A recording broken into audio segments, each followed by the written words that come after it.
لبيك اللهم لبيك. Assalomu alaykum va rahmatullohi va barakatuhu. Sizga Alloh taolaning salami, rahmati va barakati bo'lsin. Mening ismim G'oli. Men sizga har bir musulmon kishisining turmushidagi eng muhim sayohati hojni nishik durust boshqarishga kerakligini anglarga yordam etarman. O'tgan darsda so'zimiz narsa ul hoj, ul kim uchun majburiy ham din tutuvchi kishi uchun nindi qiymatga ega bo'luvi turunda edi.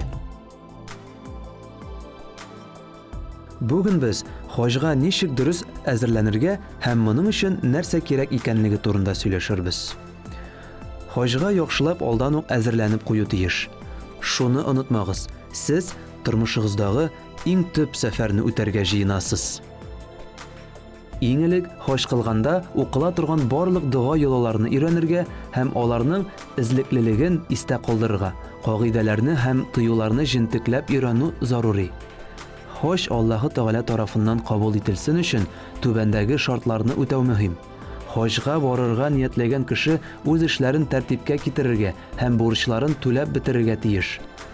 Hojni İslam kanunları boyunca ruxsat etilgan halal oqshiga g'ina qilib bo'lganini esda tutarga. Agar sizning tarbiyega olgan biror kishi bor ekan, siz hoj vaqtida ular muhtojlikda yashamas uchun oqsha bilan ta'min etarga tiyishsiz. Yaqinlaringizdan, tug'anlaringizdan ham tanishlaringizdan g'afu o'tinigiz. Endi birorsi bilan ashulanishgan bo'lsangiz, hech shaksiz tatulashig'iz. O'zingizning ruhiy holatingizga e'tibor etingiz. Izgi Qur'on o'qu ham ibodat qilishga ko'proq vaqt bag'ishlag'iz. Chunki hojda siz butun dunyodan chetlashib, e'tiboringizni Alloh taolaga murojaatga bag'ishlarga tiyishsiz. Ammo hoj ruhiy azirlikni tugul, fizik azirlikni da talab etadi. Hojlar ortiq orib ham umuman hali nosharayib ketmasin uchun o'z organizmlarini oldan şınıqtırırga tiyişler. Qizu klimat, ko'p sondagi kishilar ham jayav yuru, zamancha sivilizatsiyaning o'ng'ayli shartlarida yasharga ko'nikkan kishi uchun g'odigina sinov tugil. Shunga ko'ra, hoj boshlangancha o'q organizmga fizik azirlik ravishida istama ko'nigular berigiz. Jayav yuruga ayrim e'tibor etingiz. Shuni esda tuting'iz. Hoj qilgan vaqtda siz uzoqlab yiqlay olmayacaksınız. Hojlar bu izgi o'rinlarda ko'proq ibodat qilish uchun yiqiga belgilangan vaqtlarında qurbon etalar. Shunga ko'ra o'zingizni belgili bir ko'lamda yiqiga oldan azirlagiz. Hojga borar oldindan davolovchi tabib bilan ko'rishsangiz xayrliroq bo'lar. U sizga sog'liq choralari, sayohat uchun kerakli dorilarni taqdim eta ola.